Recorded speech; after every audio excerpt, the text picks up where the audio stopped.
మిత్రులందరికీ నమస్కారం ఫ్రెండ్స్, ఈ వీడియోలో విద్యా దృక్పథాలు సబ్జెక్టుకి సంబంధించి సెకండరీ గ్రేడ్ టీచర్ ఎస్జిటికి సంబంధించి స్కూల్ అసిస్టెంట్ ఎస్ఏకి సంబంధించి వీటితో పాటుగా లాంగ్వేజ్ పండిట్లు కానివ్వండి అన్నిటికీ కూడా మనకి డిఎస్సిలో ఉపయోగపడే సబ్జెక్ట్ విద్యా దృక్పథాలు. ఈ వీడియోలో మనం ఒక 100 ఇంపార్టెంట్ బిట్స్ అనేవి విద్యా దృక్పథాలు సబ్జెక్టుకి సంబంధించి చూద్దాం. Academy text book line to line bits అనేవి మీకు అందించడం జరుగుతుంది కాబట్టి ప్రశ్నలు ఖచ్చితంగా మీకు ఉపయోగపడతాయి. వీడియోని పూర్తిగా చూడండి. మీరు కానీ ఫస్ట్ టైం మన ఛానల్కి వచ్చినట్లయితే సబ్స్క్రైబ్ చేసుకోండి. పక్కనే ఉండే గంట సింబల్ ఆల్ అని చెప్పేసి క్లిక్ చేసుకుని ఉంచుకోండి. మొదటి ప్రశ్న, ప్రాచీన కాల విద్యా విధానం ఏ కాలంలో మొదలైంది? Correct answer Harappa Mohenjo-daro. Harappa Mohenjo-daro option 1 right answer అవుతుంది. క్వశ్చన్ నెంబర్ 2, హరప్పా మొహంజదారో నాగరికత కాలంలో నాటి ప్రజల ఆరాధ్య దైవం ఏంటని చెప్పేసి అడుగుతారు. మరి మీ ఆన్సర్ కామెంట్ రూపంలో పోస్ట్ చేయండి. శివుడు, పశుపతి, అమ్మ తల్లి, పైవన్నీ. ఓకే, మనకి తదుపరి ప్రశ్న, వేదాలు, హిందూ మత ధర్మ పురాణాలు, క్రతువులు నిర్వహణకమ, మత ఛాందస భావనలు అధ్యయనం చేసిన వారు ఎవరని చెప్పేసి అడుగుతారు. కరెక్ట్ ఆన్సర్ బ్రాహ్మణులు. ఆప్షన్ 1 బ్రాహ్మణులు కరెక్ట్ ఆన్సర్ అవుతుంది. మనకి తదుపరి ప్రశ్న, ప్రాచీన కాలంలో విద్యను ఎక్కడ అభ్యసించేవారు? ఇక్కడ మనకి కరెక్ట్ ఆన్సర్ గురు ఆశ్రమాలు. గురు ఆశ్రమాలు ఆప్షన్ 1 రైట్ ఆన్సర్ అవుతుంది. మనకి తదుపరి ప్రశ్న చూడండి, ఆనాటి కాలంలో నలంద విశ్వవిద్యాలయంలో ఎంతమంది శిష్యులు ఉండేవారని చారిత్రక అధ్యాయాలు తెలుపుతున్నాయని చెప్పేసి అడుగుతారు. కరెక్ట్ ఆన్సర్ ఆప్షన్ 1 2000 సరైన సమాధానం అవుతుంది. మనకి తదుపరి, ఆనాటి నలంద విశ్వవిద్యాలయంలో గురువుల సంఖ్య అని చెప్పేసి అడుగుతారు. Correct answer 2000. గుప్తుల కాలంలో ప్రధాన విద్యా కేంద్రాలు ఏవి? గుప్తుల కాలంలో ప్రధాన విద్యా కేంద్రాలు Varanasi, Nalanda. Option 4 right answer అవుతుంది. 1 మరియు 2. ప్రాచీన కాలంలో వర్ణాశ్రమ ధర్మాలు ఎన్ని రకాలుగా ఉండేవి? 4. 1 బ్రాహ్మణులు, 2 క్షత్రియులు, 3 వైశ్యులు, 4 శూద్రులు. ఓకే, 4 కరెక్ట్ ఆన్సర్ అవుతుంది. మనకి తదుపరి ప్రశ్న, ఏ దశలో చేయాలి? విద్యార్థి గురుముఖంగా ఉండి విద్యాజ్ఞాన సముపార్జన చేయాలి. ఇక్కడ మనకి క్వశ్చన్ నెంబర్ 10, ఈ ప్రశ్నకు సంబంధించి సరైన సమాధానం బ్రహ్మచర్యం. విద్యార్థి దశ బ్రాహ్మణులకు 8 సంవత్సరాల్లోనూ, క్షత్రియులకు 11 సంవత్సరాల్లోనూ, వైశ్యులకు 12 సంవత్సరాల్లోనూ ఉపనయనం దగ్గరికి చేర్చుట ఈ ప్రక్రియ ద్వారా మొదలయ్యేది. మనకి తదుపరి, గృహస్థాశ్రమం ప్రకారం విద్య అనగా డాష్. కరెక్ట్ ఆన్సర్ మంచి విద్యను పొందిన సముపార్జన జ్ఞానంలో ధర్మబద్ధంగా జీవిస్తూ ఉండటం. ఆప్షన్ 1 రైట్ ఆన్సర్ అవుతుంది. మనకి తదుపరి ప్రశ్న, ఉపనయనం అనగా ఏమిటని చెప్పేసి అడుగుతారు. మనకి వేదకాల విద్యలో ఉపనయనం అనేది విద్యార్థి దశలో జ్ఞాన సముపార్జనకే సమీపాన ఉండటం. ఆప్షన్ 1 కరెక్ట్ ఆన్సర్ అవుతుంది. విద్యార్థి దశలో బ్రాహ్మణులకు 8 సంవత్సరాల్లోనూ, క్షత్రియులకు 11 సంవత్సరాల్లోనూ, వైశ్యులకు 12 సంవత్సరాల్లోనూ ఉపనయనం అనగా దగ్గరకు చేర్చుట లేదా జరుపుట ద్వారా మొదలవుతుంది. ఉపనయనం చేయడం ద్వారా విద్యార్థి దశ ఆరంభమవుతుంది. మనకి తదుపరి ప్రశ్న, ఆనాటి విద్యా విజ్ఞాన కేంద్రాలు ఏంటని చెప్పేసి అడుగుతారు. ఆనాటి విద్యా విజ్ఞాన కేంద్రాలు ఏమిటి? ఇక్కడ కరెక్ట్ ఆన్సర్ ఆరామాలు, విహారాలు. ఆప్షన్ 1 రైట్ ఆన్సర్ అవుతుంది. తదుపరి, ద్విజులు అనగా డాష్. కరెక్ట్ ఆన్సర్ ద్విజన్మ కలిగిన వారు. తదుపరి, దక్షిణ భారతదేశంలో ఉన్న ప్రముఖ విద్యాపీఠం dash. Correct answer Kanchi. Option 2 Kanchi correct answer అవుతుంది. తదుపరి, ద్విజన్మ అనగా డాష్. రెండవసారి జన్మించడం. ఆప్షన్ 1 రెండవసారి జన్మించడం కరెక్ట్ ఆన్సర్ అవుతుంది. తదుపరి, వేదకాలం, విద్యాకాలం క్రీస్తు పూర్వం 1400 నుంచి 6000. ఆప్షన్ 1 రైట్ ఆన్సర్ అవుతుంది. మనకి వేదకాలంలో విద్యను మునులు, సన్యాసులు బోధించేవారు. వేదకాలంలో విద్యాలయాలను గురుకులాలు అనేవారు. గురుకులాలకు కావాల్సిన ఆర్థిక సహాయాన్ని రాజులు అందించేవారు. వేదకాలంలో విద్యా విధానం డాష్. చదవడం, రాయడం, కంఠస్థం చేయడం, కథలు. కరెక్ట్ ఆన్సర్ కంఠస్థం చేయటం. ఆప్షన్ 3 రైట్ ఆన్సర్ అవుతుంది. మనకి తదుపరి ప్రశ్న, వేదకాలంలో బోధన అనేది సరళంగా, మౌఖికంగా, సంతృప్తిగా, కఠినంగా? మౌఖికంగా కరెక్ట్ ఆన్సర్ అవుతుంది. ఆప్షన్ 2 మౌఖికంగా సరైన సమాధానం. మనకి తదుపరి ప్రశ్న, వేదకాలంలో గురు శిష్యుల మధ్య సంబంధం ఒకే కుటుంబంలోని సభ్యుల్లా ఉండేవారు. గురు శిష్యుల మధ్య సంబంధాలు కొనసాగుతుండేవి. శిష్యులు గురువుకి పలు రకాల సేవలు చేసేవారు. విద్య ఉచితంగా అందించబడేది. విద్యాభ్యాసం పూర్తయ్యాక శిష్యులు గురువుకు గురుదక్షిణ ఇచ్చేవారు. ఈ విధంగా సాగేది. ఆప్షన్ 1 రైట్ ఆన్సర్ అవుతుంది. తదుపరి, వేదకాలంలో గురువులు విద్యాబోధన ఎక్కడ కొనసాగించేవారు? కరెక్ట్ ఆన్సర్ ఈజ్ ఆప్షన్ 4 గ్రామాలకు దూరంగా అరణ్యంలో. వేదకాలంలో గురుకులాలు విద్యా కేంద్రాలుగా ఉండే. ఈ గురుకులాలకు కావలసిన ఆర్థిక సహాయాన్ని రాష్ట్ర ప్రభుత్వం అందించేది.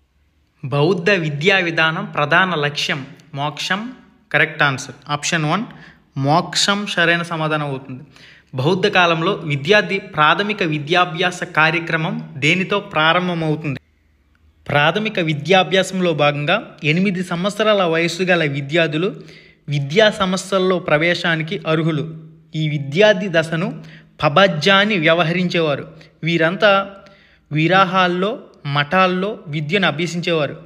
విద్యార్థి దశ పబజ్జా ఉత్సవంతో ప్రారంభమవుతుంది. పబజ్జా అనే ప్రాథమిక విద్యాభ్యాసం ఏ సంవత్సరంలో ప్రారంభమవుతుందంటే ఆల్రెడీ మనం డిస్కస్ చేసాం. 8 సంవత్సరాల వయస్సులో విద్యా సంస్థల్లో ప్రవేశానికి అర్హులవుతారు. దీన్ని పబజ్జా ఉత్సవంతో ప్రారంభిస్తారు. విద్యార్థి దశ పబజ్జా ఉత్సవంతో ప్రారంభమై ఉపసంపద ఉత్సవంతో పూర్తయిన తర్వాత సన్యాసి దశకు దారితీస్తుంది. విద్యార్థి వయసు సుమారుగా 20 సంవత్సరాలు వచ్చే నాటికి విద్యార్థులకు ఉపసంపద అనే ఉత్సవం జరిపించి వారిని సంఘ పరివారంలో సభ్యులుగా చేర్చుకునేవారు. ఓకే, ఇక్కడ బౌద్ధ కాలంలో విద్యార్థి ప్రారంభమోసం వచ్చేసరికి పబజ్జా, ముగింపు వచ్చేసరికి ఉపసంపద. 8 సంవత్సరాల వయస్సులో విద్యాభ్యాసం ప్రారంభమయ్యేది. 20 సంవత్సరాల వయస్సులో ఉపసంపద అనే ఉత్సవంతో విద్యాభ్యాసం ముగిసేది. చాలా ఇంపార్టెంట్ ప్రశ్నలు ఇవన్నీ కూడా. తదుపరి ప్రశ్న, బౌద్ధ కాలం నాటి విద్యా కేంద్రాలు ఏంటని చెప్పేసి అడుగుతున్నారు. బౌద్ధ కాలం నాటి విద్యా కేంద్రాలు వచ్చేసరికి ఆరాహాలు, విహారాలు. Option 2 right answer. ఆరాహాలు, విహారాలు. ఆప్షన్ 2 కరెక్ట్ ఆన్సర్ అవుతుంది. మనకి తదుపరి ప్రశ్న, బౌద్ధ కాలంలో ఉపాధ్యాయ వృత్తిలో ప్రావీణ్యం సాధించాలంటే గురువు శిష్యుని తన కుమారుల్లాగా, శిష్యుడు ఆచార్యుడిని తన తండ్రిలాగా భావించేవారు. ఉపాధ్యాయుడి అర్హతలు బోధనా వృత్తిలో ప్రావీణ్యతను సముపార్జించాలి. తమ విద్యార్థుల విద్యకు పూర్తి బాధ్యతను కలిగి ఉంటాడు. ఉపాధ్యాయ వృత్తి చేపట్టాలంటే ముందుగా అతడు 10 సంవత్సరాల సన్యాసిగా ఉండి బోధనలో నైపుణ్యత సాధించవలసి ఉంటుంది. ఉపాధ్యాయులు భిక్ష స్వీకరించే 12 ఏళ్ల దాన్నే అనుసరించిన సన్యాసులుగా ఉండి వారికి విద్యాబోధన చేస్తారు. గురువు విద్యార్థికి ఆధ్యాత్మికమైన, మేధోపరమైన బోధనలు చేయటమే కాక మార్గదర్శకుడిగా ఉండేవాడు. ఇది మనకి కంప్లీట్గా ఉపాధ్యాయుడిగా వృత్తిలో ప్రావీణ్యత సాధించాలంటే ఇటువంటి అర్హతలు ఉండేవి అప్పట్లో. మనకి తదుపరి ప్రశ్న 28వ ప్రశ్న చూడండి. బౌద్ధ కాలంలో అతి ప్రధానమైన బోధనా పద్ధతి. ఇక్కడ మనకి కరెక్ట్ ఆన్సర్ ఏందయ్యా అంటే ఉపన్యాస పద్ధతి. బోధన మౌఖికంగా ఉపన్యాస పద్ధతి ద్వారా జరిగేది. చర్చలు కూడా జరిపేవారు. ఎలిమెంటరీ విద్యలో 3Rs చదవటం, రాయటం, లెక్కలు నేర్పించడం, ఈ బోధనా పద్ధతుల్ని బౌద్ధ కాలంలో అవలంబించేవారు. ఓకే, దాని ప్రకారం ఆప్షన్ 1 రైట్ ఆన్సర్ అవుతుంది. క్వశ్చన్ నెంబర్ 29, బౌద్ధ కాలం నాటి విద్యాలయాలు, విద్యా సంస్థలు అని చెప్పేసి అడుగుతారు. నాగార్జున, నలంద, వల్లభ, విక్రమశీల, క్షదంతపురి, నార్తీయ, విందిల మొదలైన ప్రఖ్యాత విశ్వవిద్యాలయాలు పేరు పొందాయి. అంటే ఇక్కడ ఇచ్చిన అన్ని అంశాలు కూడా సరైనవే. నలంద, తక్షశిల, వల్లభి అన్నీ కూడా కరెక్ట్ ఆన్సర్లు అవుతాయి. తదుపరి, మోక్ష సాధన ప్రధాన ధ్యేయంగా ఆవిర్భవించిన విద్యా విధానం. బౌద్ధ విద్యా విధానం. ఆప్షన్ 1 రైట్ ఆన్సర్ అవుతుంది. బౌద్ధ విద్యా విధానం కరెక్ట్ ఆన్సర్. ఇస్లాం మత విద్యా విధానం ఏ ఉత్సవంతో ప్రారంభమవుతుంది? విద్యార్థి జీవితం బిస్మిల్లా అనే ఉత్సవంతో ప్రారంభమవుతుంది. ఈ ఉత్సవం బాలుడికి 4 సంవత్సరాల 4 నెలల 4 రోజుల్లో జరుగుతుంది.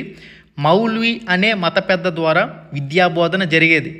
ఖురాన్లోని సూరా, హీ, ఇక్రా అనే అధ్యాయాల్లోని కొన్ని శ్లోకాలు వల్లివేసి విద్యాభ్యాసం ప్రారంభిస్తారు. ఓకే, బిస్మిల్లా, ఆప్షన్ 3 ఈ ప్రశ్నకు సంబంధించి సరైన సమాధానం అవుతుంది. గైస్ లైక్ చేయాలి గైస్. ఇంకా ఎవరైతే వీడియోని లైక్ చేయలేదో ప్రతి ఒక్కరు లైక్ చేసేయండి. సబ్స్క్రైబ్ చేసుకోవాలని వాళ్ళు వెంటనే సబ్స్క్రైబ్ చేసుకోండి. ముక్తబుల్ అనగా డాష్, ముక్తబుల్ అనగా డాష్ అని చెప్పేసి అడుగుతారు. మహమ్మద్ గోరీ 1192వ సంవత్సరంలో మన దేశంలో ముక్తబ్ అనే ఎలిమెంటరీ పాఠశాలను ఏర్పాటు చేశాడు. ఓకే, మహమ్మద్ గోరీ ఏ సంవత్సరంలో? 1192వ సంవత్సరంలో మన దేశంలో ముక్తబ్ అనే ఎలిమెంటరీ పాఠశాలను ఏర్పాటు చేశాడు. అంటే మనకి సరైన సమాధానం ఏందయ్యా అంటే ప్రాథమిక పాఠశాల. ఆప్షన్ 1 రైట్ ఆన్సర్ అవుతుందండి. ప్రాథమిక పాఠశాల ఆప్షన్ 1 కరెక్ట్ ఆన్సర్ అవుతుంది. మెయిన్గా ఈ ముక్తబుల్లో చదవడం, రాయడం, లెక్కలు చేయడంతో పాటు ఖురాన్ అధ్యయనం ఉండేది. మదరసాలు అనగా డాష్, మదరసాలు అనగా ఉన్నత పాఠశాలలు. ఇక్కడ మనకి ముక్తబుల్ అనగా ప్రాథమిక పాఠశాలలు, మదరసాలు అనగా ఉన్నత పాఠశాలలు. బాగా గుర్తుపెట్టుకోండి. నెక్స్ట్ వన్, హరప్ప నాగరికత కాలం నాటి ఆరాధ్య దైవం పశుపతి. వాక్యం 2, హరప్ప ప్రజలకు ప్రణాళికాబద్ధమైన నగర జీవనం ఉండేది. ఇది ఇచ్చిన 2 అంశాలు కూడా సరైనవే కాబట్టి ఆప్షన్ 3. ఆప్షన్ 1, ఆప్షన్ 2 రెండు కూడా సరైనవి. ఆప్షన్ 3 ఈ ప్రశ్నకు సంబంధించి సరైన సమాధానం అవుతుంది. ఇది ఇచ్చిన 2 వాక్యాలు కూడా సరైనవే. తదుపరి ప్రశ్న 35వ ప్రశ్న. ఈ క్రింది వాక్యాలను పరిశీలించండి. క్షేత్ర ధర్మం కలవాడు క్షత్రియుడు. రథ, గజ, తురగ పద్ధతి బాలలచే విద్యను అభ్యసించేవాడు క్షత్రియుడు. ఇక్కడ ఇచ్చిన 2 వాక్యాలు కూడా సరైనవే కనుక ఆప్షన్ 1, ఆప్షన్ 2 రెండు సరైనవి. వాక్యం 1, వాక్యం 2 రెండు సరైనవి. Option 1 correct answer. ఈ క్రింది వాక్యాల్లో సరికానిది గుర్తించండి. వాక్యం 1, భారతదేశంలో సాంప్రదాయ విద్య ప్రధానంగా వారి వారి మతాలకు అనుబంధంగా కొనసాగేది. ఇది సరైందే. వాక్యం 2, చైనా, మధ్య ఆసియా ఖండం, ఐరోపా ఖండం నుంచి కూడా వీటిలో ప్రవేశం కూడా పొందేవారు. ఇది సరికాదు. మనకి ఇక్కడ కరెక్ట్ ఆన్సర్ 2 మాత్రమే. సరైంది కాదు. ఈ క్రింది వాక్యాల్లో సరైంది కానిది గుర్తించండి, సరికానిది గుర్తించండి అన్నాడు కాబట్టి తదుపరి ప్రశ్న, ఈ క్రింది వాటిని జతపరచండి. ఇది మనకి చాలా ఇంపార్టెంట్ ప్రశ్న. ఇక్కడ 4 ప్రశ్నలు ఉన్నాయి చూడండి. బౌద్ధ కాలం, బౌద్ధ కాలం వచ్చేసరికి పబజ్జీ ఉత్సవం, బౌద్ధ కాలం పబజ్జీ ఉత్సవం. వేదకాలం ఉపనయనం అనే ఉత్సవంతో విద్యాభ్యాసం ప్రారంభమయ్యేది. ఇస్లాం కాలం, ఇస్లాం కాలంలో వచ్చేసరికి బిస్మిల్లా అనే ఉత్సవంతో విద్యాభ్యాసం ప్రారంభమయ్యేది. గురుకులాలు, గురుకులాలకు సంబంధించి విద్యను అభ్యసించే ప్రాంతం గురుకులాలు. ఇక్కడ మనకు ఆప్షన్ 1 రైట్ ఆన్సర్. ఓకే, చాలా ఇంపార్టెంట్ ప్రశ్న. మనకి తదుపరి ప్రశ్న, ఈ క్రింది వాటిని జతపరచండి. వేదకాలం క్రీస్తు పూర్వం 1400 సంవత్సరాల నుంచి 6000. నెక్స్ట్ గురుకులాల విద్య, గురుకులాల విద్య, గురువు ఆశ్రమం. నెక్స్ట్ బౌద్ధ కాలం, బౌద్ధ కాలానికి సంబంధించి ధర్మం శరణం గచ్చామి. మదరసా, మదరసాకి సంబంధించి ఉన్నత పాఠశాల. ఇక్కడ ఆప్షన్ 1 కరెక్ట్ ఆన్సర్ అవుతుంది. DCAB. 1కి D, 2కి C, 3కి A, 4కి B. ఆప్షన్ 1 ఈ ప్రశ్నకి సంబంధించి కరెక్ట్ ఆన్సర్ అవుతుంది. మనకి తదుపరి ప్రశ్న, వేదకాలంలో విద్యా అనర్హులుగా ఉండిన వారు ఎవరు? బ్రాహ్మణులు, క్షత్రియులు, శూద్రులు, వైష్ణవులు. మరి మీ ఆన్సర్ ఏందనేది కామెంట్ రూపంలో పోస్ట్ చేయండి ప్రతి ఒక్కరు. వేదకాలంలో విద్యా అనర్హులు, అర్హత లేనివారు. వేదకాలంలో విద్యార్థి దశ దేనితో మొదలవుతుంది? మనకి వేదకాలంలో వర్ణాలు ఉండే. బ్రాహ్మణులు, క్షత్రియులు, వైశ్యులు, శూద్రులు. వ్యక్తి జీవితాన్ని బట్టి 4 దశలుగా వర్గీకరించారు. విద్యార్థి దశ అయిన బ్రహ్మచర్యాశ్రమం, సంసార జీవన విధులను నిర్వర్తించే గృహస్థాశ్రమం. ఇక్కడ మనకి సంసార బంధాల నుంచి విముక్తుడై ఆచరత్వాన్ని గడిపే వానప్రస్థాశ్రమం, సమస్త జీవన సంబంధాల నుంచి విడివడి దైవానుగ్రహానికై కృషి సల్పే సన్యాసాశ్రమం. ఈ విధంగా 4 ఆశ్రమాల కింద డివైడ్ చేశారు. అయితే ఇక్కడ విద్యార్థి దశ బ్రాహ్మణులకు 8 సంవత్సరాల్లోనూ, క్షత్రియులకు 11 సంవత్సరాల్లోనూ, వైశ్యులకు 12 సంవత్సరాల్లోనూ ఉపనయనం దగ్గరకు చేర్చుట, ఉపనయనం జరుపుట అనే ఉత్సవంతో విద్యార్థి దశ ఆరంభమయ్యేది. బ్రాహ్మణులకు 8 సంవత్సరాల వయసులోను, నెక్స్ట్ వైశ్యులకు 12 సంవత్సరాల వయసులోను, క్షత్రియులకు 11 సంవత్సరాల వయసులోను ఉపనయనం జరిగేది వేదకాలంలో. విద్యార్థి దశ అయిన బ్రహ్మచర్యాశ్రమ దశ పిల్లవాడికి 18 సంవత్సరాలు వచ్చే నాటికి సమవర్తనోత్సవం అనే ఉత్సవంతో ముగిసేది. శూద్రులకు విద్యను నిషేధించబడింది. వేదకాలంలో 3 వర్ణాల వారికే విద్య ఉండేది. బ్రాహ్మణులు, క్షత్రియులు, వైశ్యులు, వీళ్ళకి మాత్రమే విద్య ఉండేది. శూద్రులకు విద్య నిషేధం. ఓకే, ఇది గాయస్. దీని ప్రకారం చూస్తే మనకి ఉపనయనం అనగా దగ్గరకు చేర్చడం. Option 1 right answer. విద్యార్థి జీవితం బీస్మిల్లా అనే ఉత్సవంతో ప్రారంభమవుతుందని ఇస్లామిక్ మతానికి సంబంధించింది ఇది. పబజ్జా అంటే మనకి జైన విద్యా విధానం. జైన విద్య ప్రారంభోత్సవాన్ని పబజ్జా అని పిలిచేవారు. ఉపనయనం అనగా దగ్గరకు చేర్చడం. Option 2 right answer. వేదకాలంలో ఉపనయనం అనే ఉత్సవంతో విద్యాభ్యాసం ప్రారంభమవుతుంది. మనకి తదుపరి, స్త్రీని బాల్యంలో తండ్రి, యవ్వనంలో భర్త, ముసలితనంలో కుమారుడు పర్యవేక్షించేవారు. ఒక స్త్రీ ఎన్నడూ స్వతంత్రానికి అర్హురాలు కాదు అని అన్నవాడు ఎవరు? ముసుమ్రతి. Option 3 right answer. ముసుమ్రతి ఆప్షన్ 3 కరెక్ట్ ఆన్సర్ అవుతుంది. మనకి తదుపరి, ఎవరి కాలంలో 3Rs బోధన, ఎలిమెంటరీ విద్యా బోధన ప్రారంభమైంది? మరి మీ ఆన్సర్ కామెంట్ రూపంలో పోస్ట్ చేయాలి. ఆప్షన్ 1 బౌద్ధ కాలం, ఆప్షన్ 2 వేదకాలం, ఆప్షన్ 3 స్వతంత్రానికి ముందు, ఆప్షన్ 4 ఏది కాదు. ఎలిమెంటరీ విద్యలో 3Rs చదవటం, రాయటం, లెక్కలు చేయటం నేర్పేవారు. మనకి ఇది బౌద్ధ కాలంలో ఉంటుంది. ఎవరిని అనుసరించి వర్ణాలు విభజనలో పట్టింపులు లేకపోయు ఈ తర్వాత ఆ వర్గాల విభజన సాంప్రదాయకంగా మారిపోయింది? ఈ వాక్యం చెప్పింది ఎవరు? Correct answer P L Rawat. Option 1 ఈ ప్రశ్నకు సంబంధించి సరైన సమాధానం అవుతుంది. మనకి తదుపరి ప్రశ్న, ఎవరి కాలంలో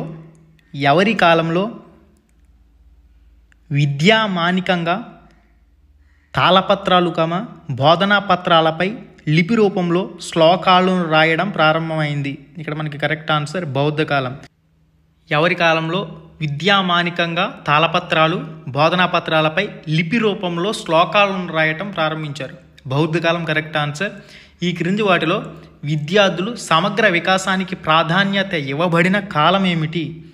ఇక్కడ మనకి ఆప్షన్లు అయితే ఉన్నాయి. కరెక్ట్ ఆన్సర్ బౌద్ధ కాలం. ఆప్షన్ 3 బౌద్ధ కాలం కరెక్ట్ ఆన్సర్ అవుతుంది. బౌద్ధ కాలంలో బోధనా భాషలు వచ్చేసరికి పాలి, ప్రాకృత భాషల్లో జరిగేది. మోక్ష సాధనే ప్రధాన ధ్యేయంగా ఆవిర్భవించిన విద్యా విధానం బౌద్ధ విద్యా విధానం ఏ శతాబ్దంలో విస్తరించబడింది? 6వ శతాబ్దం. ఆప్షన్ 3 రైట్ ఆన్సర్ అవుతుంది. మనకి తదుపరి ప్రశ్న, బౌద్ధ కాలంలో ఎన్ని సంవత్సరాల వయస్సులో విద్యలో ప్రవేశం లభించింది? అంటే మనకి కరెక్ట్ ఆన్సర్ 8 సంవత్సరాలు. 8 సంవత్సరాల వయస్సులో పబజ్జా అనే ఉత్సవంతో విద్యాభ్యాసం ప్రారంభమవుతుంది. 20 సంవత్సరాల వయస్సులో ఉపసంపద అనే ఉత్సవంతో విద్యాభ్యాసం పూర్తవుతుంది. ఓకే, విద్యార్థి దశ పబజ్జా ఉత్సవంతో ప్రారంభమై ఉపసంపద ఉత్సవంతో పూర్తయిన తర్వాత సన్యాసి దశకు దారి తీస్తుంది. విద్యార్థి 20 సంవత్సరాలు వచ్చే నాటికి విద్యార్థులకు ఉపసంపద అనే ఉత్సవం జరిపించి వారిని సంఘ పరివారంలో సభ్యులుగా చేర్చుకునేవారు. బౌద్ధ విద్యా విధానంలో శిష్యరికం స్వీకరించిన వారిని సమనేరులు అని వ్యవహరించేవారు. ఇక్కడ బౌద్ధ కాలంలో విద్యా లక్ష్యాలు వచ్చేసరికి విముక్తి, జీవికకు సిద్ధి కావటం, నైతికాభివృద్ధి, అహింస, సత్యసంధానమైన జీవనం, నిరాడంబర జీవితం ఇవి మెయిన్గా విద్యా లక్ష్యాలుగా ఉండేవి బౌద్ధ విద్యా విధానంలో. తదుపరి ప్రశ్న 51వ ప్రశ్న, బౌద్ధ విద్యా కాలంలో శిష్యరికం స్వీకరించిన వారిని ఏమని వ్యవహరించేవారు? ఇక్కడ మనకి కరెక్ట్ ఆన్సర్ సమినేరులు. తదుపరి, సమినేరులు ఎక్కడ విద్యను అభ్యసించేవారు? మఠాల్లో, విహారాల్లో. ఆప్షన్ 3 రైట్ ఆన్సర్ అవుతుంది. 1 మరియు 2. బౌద్ధ కాలంలో విద్యను సంపూర్తి చేసిన వారికి ఏ ఉత్సవం జరిపించేవారు? ఉపసంపద. ఆప్షన్ 1 ఉపసంపద కరెక్ట్ ఆన్సర్ అవుతుంది. ప్రారంభం వచ్చేసరికి పబజ్జా, ముగింపు ఉపసంపద. తదుపరి, సమనేరులు ఎన్ని సంవత్సరాలు వచ్చే నాటికి ఉపసంపద ఉత్సవం జరిపించి సంఘ పరివార సభ్యులుగా వ్యవహరించేవారు? కరెక్ట్ ఆన్సర్ 20 సంవత్సరాలు రైట్ ఆన్సర్ అవుతుంది. 8 సంవత్సరాల వయస్సులో విద్యాభ్యాసం ప్రారంభమయ్యేది పబజ్జా ఉత్సవంతో. బౌద్ధ కాలంలో ఏ భాషలో విద్యాబోధన జరిగేది? పాలి, ప్రాకృత. ఆప్షన్ 1 రైట్ ఆన్సర్ అవుతుంది. తదుపరి బౌద్ధ కాలంలో ఆయుర్దేవకమ, ధనుర్వేదం, న్యాయ విద్యకు ఏవి కేంద్రంగా గుర్తింపు పొందింది? ఇక్కడ correct answer Takshashila. Option 1 Takshashila right answer అవుతుంది. బౌద్ధ కాలంలో ఆయుర్దేవకమ, ధనుర్వేదం, న్యాయ విద్యలకు ఏది కేంద్రంగా గుర్తింపు పొందింది? Takshashila right answer. ప్రాచీన కాలంలో ప్రఖ్యాత విద్యా సంస్థల్లో లేనిది? ఇక్కడ మనకి ఆప్షన్ 1 వచ్చేసరికి ఎన్నామరై, ఆప్షన్ 2 ధీర్, ఆప్షన్ 3 మద్రాస్, ఆప్షన్ 4 పిర్. ఆప్షన్ 4 పిర్ రైట్ ఆన్సర్ అవుతుంది. లేనిది పిర్. తదుపరి అగ్రహారాలు కేంద్రంగా ఏ విద్య అందించబడేది? ఇక్కడ కరెక్ట్ ఆన్సర్ ఏందయ్యా అంటే హైందవ విద్య. Option 1 right answer. హైందవ విద్య కరెక్ట్ ఆన్సర్ అవుతుంది. అగ్రహారాలు కేంద్రంగా ఏ విద్య అందించబడేది అంటే ఆప్షన్ 1 రైట్ ఆన్సర్. టోల్ అనే విద్యా సంస్థ ఎక్కడ కలదు? పశ్చిమ బెంగాల్. ఆప్షన్ 2 రైట్ ఆన్సర్ అవుతుంది. అగ్రహారాలు కేంద్రంగా హైందవ విద్య అందించబడేది బెంగాల్లోని టోల్ అనే విద్యా సంస్థ బౌద్ధ కేంద్రాలుగా ప్రసిద్ధి చెందాయి. బెంగాల్ రైట్ ఆన్సర్ అవుతుంది. బెంగాల్ అంటే మనకి పశ్చిమ బెంగాల్. పలు బౌద్ధారామాలు విహారాలు విద్యా సంస్థలైన విద్యా వ్యాప్తికి కృషి చేసినట్లు ఎవరి రచనల వల్ల తెలుస్తుందని చెప్పేసి అడుగుతారు. కరెక్ట్ ఆన్సర్ హుమాన్స్తాంగ్ ఇట్సింగ్. Option 4 right answer. 1 మరియు 2 హుమాన్స్తాంగ్ ఇట్సింగ్ ఇవి 2 కూడా కరెక్ట్ ఆన్సర్లే కనుక ఆప్షన్ 4 1 మరియు 2 సరైన సమాధానం. ఏ శతాబ్దంలో భారతదేశంపై ముస్లింల దండయాత్ర ప్రారంభమైంది? 8వ శతాబ్దం. Option 2 right answer. మనకి తదుపరి ప్రశ్న 62వ ప్రశ్న చూడండి. ఇస్లాం మత గ్రంథం ఏంటని చెప్పి అడుగుతారు. ఇస్లాం మత గ్రంథం ఖురాన్. ఇస్లాం మత విద్యా కేంద్రాలు వచ్చేసరికి బీజాపూర్, గోల్కొండ, మాల్వా, ఖండేష్, జాన్పూర్, ఆగ్రా, బీదర్, ముల్తాన్, లక్నో, ఢిల్లీ మొదలైనవన్నీ కూడా ఇస్లామిక్ విద్యా కేంద్రాలుగా చెప్పచ్చు. మన దేశంలో మక్తబ్ అనే ఎలిమెంటరీ పాఠశాలను ఏర్పాటు చేసిన వాడు ఎవరు అని చెప్పేసి అడుగుతున్నారు. మహమ్మద్ గోరి 1192వ సంవత్సరంలో మన దేశంలో మక్తబ్ అనే ఎలిమెంటరీ పాఠశాలను ఏర్పాటు చేశాడు. మక్తబ్లో చదవడం, రాయడం, లెక్కలు చేయడం వీటితో పాటుగా ఖురాన్ అధ్యయనం ఉండేది. నెక్స్ట్ మహమ్మద్ గోరి మక్తబ్ అనే ఎలిమెంటరీని 1192వ సంవత్సరంలో స్థాపించాడు. మక్తబ్ పాఠశాలలో విద్యార్హత వయస్సు. ఇక్కడ మనకి విద్యార్థి జీవితం బిస్మిల్లా అనే ఉత్సవంతో ప్రారంభమవుతుంది. ఈ ఉత్సవం బాలుడికి 4 సంవత్సరాల 4 నెలల 4 రోజుల్లో జరుగుతుంది. మౌల్వి అనే మత పెద్ద ద్వారా విద్యా బోధన జరిగేది. ఏ ఉత్సవం ద్వారా పిల్లలకు మక్తబ్లో ప్రవేశం కల్పించేవారు? ఇక్కడ కరెక్ట్ ఆన్సర్ ఏందయ్యా అంటే బిస్మిల్లా. తదుపరి ప్రశ్న మక్తబ్లో ప్రవేశం ఎవరికి ఉండేది? ఇక్కడ చూడండి. ఈ ఉత్సవంలో బాలుడికి 4 సంవత్సరాల 4 నెలల 4 రోజులు. బాలుడు. ఓకే, బాలుడు రైట్ ఆన్సర్ అవుతుంది. బాలురు. మక్తబుల్లో విద్యాబోధన ఎవరి ద్వారా జరిగేది? కరెక్ట్ ఆన్సర్ ఏందయ్యా అంటే మౌల్వి అనే మత పెద్ద ద్వారా విద్యాబోధన జరిగేది. ఖురాన్లోని సూరా ఇక్రా అనే అధ్యయనాల్లోని కొన్ని శ్లోకాలు వల్లివేసి విద్యాబోధన ప్రారంభించేవారు. ఇస్లాం కాలంలో మతాసారాలుగా పిలువబడేవేమిటి? ఇక్కడ మనకి కరెక్ట్ ఆన్సర్ ఏందయ్యా అంటే ఉన్నత పాఠశాలలు రైట్ ఆన్సర్. ప్రాథమిక పాఠశాలలుగా మక్తబులు ఉండేవి. ఉన్నత విద్యా కేంద్రాలుగా మదరసాలలు విద్యాబోధన జరిపేవారు. నెక్స్ట్ మదరసాలలో ఏ భాషను బోధించేవారు? ఇక్కడ మదరసాలలో అరబిక్, పర్షియన్ భాషలు ప్రధానంగా బోధించేవారు. ముస్లిం మేళనంతో వచ్చిన కొత్త భాష ఉర్దూ కూడా అందుబాటులో ఉండేది.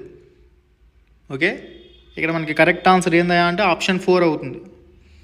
తదుపరి తబ్సి అనగా ఏ విద్య? ఇక్కడ మనకి కరెక్ట్ ఆన్సర్ ఏందయ్యా అంటే వైద్య విద్య. ఆప్షన్ 2 వైద్య విద్య రైట్ ఆన్సర్ అవుతుంది.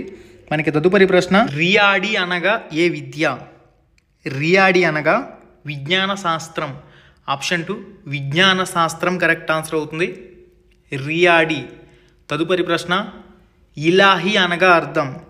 ఇలాహి అనగా అర్థం ఆధ్యాత్మిక విద్య. ఆప్షన్ 1 ఆధ్యాత్మిక విద్య ఇలాహి. మనకి తదుపరి ప్రశ్న 74వ ప్రశ్న చూడండి. చక్కని పరివర్తన కలిగిన విద్యార్థులకు ఇస్లాం కాలంలో విద్యానంతరం ఏమి ఇచ్చేవారు? ఇక్కడ కరెక్ట్ ఆన్సర్ సనర్ సర్టిఫికేట్, దీంతోపాటుగా టంగా మెడల్. ఈ 2 అంశాలు కూడా సరైనవి కాబట్టి ఆప్షన్ 3 1 మరియు 2 సనార్ సర్టిఫికేట్, టంగా మెడల్. ఆప్షన్ 3 1 మరియు 2 కరెక్ట్ ఆన్సర్. ఎవరి కాలంలో సార్వత్రికీకరణం జరగలేదని పిఎల్ రావత్ అభిప్రాయపడ్డాడు? వేదకాలం, బౌద్ధ కాలం, ఇస్లామిక్. ఆప్షన్ 4 ఏది కాదు. ఇక్కడ కరెక్ట్ ఆన్సర్ ఏందయ్యా అంటే ఇస్లామిక్. ఇస్లామిక్ ఆప్షన్ 3 ఈ ప్రశ్నకు సంబంధించి కరెక్ట్ ఆన్సర్ అవుతుంది. గైస్ లైక్ చేయాలి గైస్. ఇంకా ఎవరైతే వీడియోని లైక్ చేయలేదో లైక్ చేసేయండి. మరిన్ని వీడియోల కోసం మన ఛానల్కి అయితే సబ్స్క్రైబ్ అవ్వండి. 1498 సంవత్సరంలో ఏ నావికుడు భారతదేశంలో అడుగుపెట్టాడు? వాస్కోడిగామా. ఏ సంవత్సరంలో బ్రిటిష్ పార్లమెంట్ భారతదేశంలో విద్యా వ్యాప్తిని తమ బాధ్యతగా గుర్తించి ఈస్ట్ ఇండియా కంపెనీని అనుసరించమని ఆదేశాలు జారీ చేసింది? Correct answer 1813. 1813 ఆప్షన్ 3 ఈ ప్రశ్నకు సంబంధించి సరైన సమాధానం అవుతుంది. మనకి తదుపరి ప్రశ్న 78వ ప్రశ్న. 1882 కాలంలో ఎవరు మద్రాస్ గవర్నర్ జనరల్గా పనిచేశారు? Correct answer Thomas Munro. Thomas Munro option 1 right answer అవుతుంది. ఆప్షన్ 1 ఈ ప్రశ్నకు సంబంధించి కరెక్ట్ ఆన్సర్. మనకి తదుపరి ప్రశ్న. బాలికల విద్యా వ్యాప్తికి కృషి చేయాలని భావించి తగిన ఉత్తర్వులు ఇచ్చిన మద్రాస్ గవర్నర్ జనరల్ 1882వ సంవత్సరంలో విడుదల చేశారు. ఏందని చెప్పేసి అడుగుతారు. Thomas Munro. 1882లో థామస్ మన్రో రైట్ ఆన్సర్ అవుతుంది. ఏ పేరుతో కట్టె పలకలు ఉన్నట్లుగా అప్పటి మద్రాస్ గవర్నర్ జనరల్ వివరించాడు? కరెక్ట్ ఆన్సర్ తాకత్. తాకత్ ఆప్షన్ 1 రైట్ ఆన్సర్ అవుతుంది. ఆప్షన్ 1 తాకత్ కరెక్ట్ ఆన్సర్. స్వదేశీ విద్యను అందించే పాఠశాలలను సర్వే చేయించిన వారు గవర్నర్ ఎవరని చెప్పేసి అడుగుతున్నారు. స్వదేశీ విద్యను అందించే పాఠశాలను సర్వే చేయించిన వారు governor Elphinstone. Elphinstone option 2 right answer. తదుపరి ప్రశ్న. బెంగాల్లో కూడా స్వదేశీ విద్యా సంస్థలు ఉండేవని ఏ నివేదిక తెలుపుతుంది? ఆడమ్స్. Option 1 right answer. బెంగాల్లో కూడా స్వదేశీ విద్యా సంస్థలు ఉండేవని ఏ నివేదిక తెలుపుతుందంటే ఆడమ్స్ నివేదిక. ఆప్షన్ 1 రైట్ ఆన్సర్ అవుతుంది. జర్మన్ మిషనరీ అయిన ఆప్షన్ 1 రైట్ ఆన్సర్ అవుతుంది. చూడండి మద్రాస్ ప్రావిన్స్. ఆప్షన్ 1 ఈ ప్రశ్నకు సంబంధించి సరైన సమాధానం. మనకి తదుపరి ప్రశ్న 84వ ప్రశ్న స్క్రీన్ మీద కనిపిస్తుంది. అనాథలైన స్త్రీల కోసం మద్రాసులో ఒక మానిటోరియల్ పద్ధతిలో విద్యాబోధన జరిపిన అభ్యర్థి ఎవరు అని చెప్పేసి అడుగుతారు. ఈ ప్రశ్నకు సంబంధించి మనకి సరైన సమాధానం ఏందయ్యా అంటే కాంప్ బెల్. కాంప్ బెల్ ఆప్షన్ 2 ఈ ప్రశ్నకు సంబంధించి సరైన సమాధానం. కలకత్తా ఎప్పుడు ఏర్పడింది? 1791, 1781, 1771, 1761. Correct answer 1781. Option 2 right answer అవుతుంది. 1781 ఆప్షన్ 2 ఈ ప్రశ్నకు సంబంధించి కరెక్ట్ ఆన్సర్. మనకి తదుపరి ప్రశ్న. కాశీ సంస్కృత కళాశాల ఎప్పుడు ఏర్పడింది? కాశీ సంస్కృత కళాశాల ఎప్పుడు ఏర్పడింది? 1791వ సంవత్సరం. 1791. తదుపరి 1719లో బీద యూరోపియన్ ప్రొటెస్టెంట్లు పిల్లల కోసం ఎక్కడ పాఠశాల స్థాపించబడింది? Bombay. Option 2 Bombay correct answer అవుతుంది. మనకి తదుపరి ప్రశ్న 88వ ప్రశ్న. ఏ శతాబ్ది మధ్యకాలానికి ఆంగ్ల పాఠశాలలు స్థాపన ప్రారంభించబడ్డాయి? కరెక్ట్ ఆన్సర్ 18వ శతాబ్దం. ఆప్షన్ 1 రైట్ ఆన్సర్ అవుతుంది. 18వ శతాబ్దం కరెక్ట్ ఆన్సర్. ఏ చట్టం భారతదేశంలో అసంఖ్యాక మిషనరీల ప్రవేశపెట్టడానికి పాఠశాలలకు దారితీసింది? 1813 చార్టర్ చట్టం. 1813 చార్టర్ చట్టం. ఆప్షన్ 1 రైట్ ఆన్సర్ అవుతుంది. మనకి తదుపరి ప్రశ్న. ఏ చట్టం భారతదేశంలో స్టేట్ ఎడ్యుకేషన్ సిస్టమ్ ఆవిర్భావానికి నాంది పలికింది? 1813 చార్టర్ చట్టం రైట్ ఆన్సర్ అవుతుంది. తదుపరి a single half good European literature was were the who native literature of India and Asia అని వ్యాఖ్యలు చేసిన వారు ఎవరు అని చెప్పేసి అడుగుతారు. ఈ ప్రశ్నకు సంబంధించి సరైన సమాధానం lord Macaulay. Lord Macaulay option 2 ఈ ప్రశ్నకు సంబంధించి సరైన సమాధానం. లార్డ్ మెకాలే భారతదేశానికి ఏ సంవత్సరంలో వచ్చాడు? కరెక్ట్ ఆన్సర్ ఈజ్ 1834వ సంవత్సరం. 1834 ఆప్షన్ 3 ఈ ప్రశ్నకు సంబంధించి సరైన సమాధానం అవుతుంది. తదుపరి ప్రశ్న, మెకాలే 1834లో ఎక్కడి నుంచి భారతదేశానికి వచ్చాడు? ఇక్కడ ఆప్షన్లు చూడండి. Correct answer America, London, Portuguese, Dutch. మరి మీ ఆన్సర్ కామెంట్ రూపంలో పోస్ట్ చేయండి. ప్రతి ఒక్కరు క్వశ్చన్ నెంబర్ 93 మీ ఆన్సర్ కామెంట్ రూపంలో పోస్ట్ చేయండి. క్వశ్చన్ నెంబర్ 94, మెకాలే భారతదేశంలోని విద్యా పరిస్థితులను, విద్యా వ్యవస్థను అధ్యయనం చేసి ఎప్పుడు కౌన్సిల్కు ఒక ప్రతిపాదన సమర్పించాడు? ఇక్కడ కరెక్ట్ ఆన్సర్ ఏందయ్యా అంటే 1835 ఫిబ్రవరి 2. హుక్ బందీ పాఠశాలలు ఎక్కడ స్థాపించబడ్డాయి? Correct answer Agra. హుక్ బందీ పాఠశాలలు ఎక్కడ స్థాపించబడ్డాయంటే ఆగ్రా సరైన సమాధానం. స్లాడర్ కమిషన్ ఎప్పుడు ఏర్పడింది? స్లాడర్ కమిషన్ 1917లో ఏర్పడింది. Option 1 right answer. తదుపరి ప్రశ్న,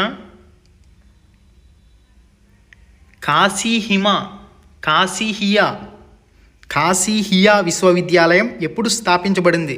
1916. Option 2 right answer. 1916 option 2 correct answer అవుతుంది. ఉస్మానియా విశ్వవిద్యాలయం ఎప్పుడు స్థాపించబడింది? ఉస్మానియా విశ్వవిద్యాలయం 1918లో స్థాపించబడింది. Option 1 right answer. తదుపరి ప్రశ్న, లీడ్స్ విశ్వవిద్యాలయం వైస్ ఛాన్సలర్ ఎవరు? కరెక్ట్ ఆన్సర్ ఈజ్ లీడ్స్ విశ్వవిద్యాలయం vice chancellor doctor Michael Sadler. Doctor Michael Sadler option 1 right answer. Leeds విశ్వవిద్యాలయం వైస్ ఛాన్సలర్గా డాక్టర్ మైకేల్ స్లాడర్ గాని అధ్యక్షన ఎంతమంది సభ్యులతో ఒక కమిటీ ఏర్పాటు చేశారు? 6. ఆప్షన్ 2 6 కరెక్ట్ ఆన్సర్ అవుతుంది. గైస్, ఈ వీడియోలో చూసారు కదా, విద్యా దృక్పథాలు సబ్జెక్టుకి సంబంధించి ఒక 100 ప్రశ్నలు అనేవి ఈ వీడియోలో క్విక్ రివిజన్ కింద కంప్లీట్ చేసాం.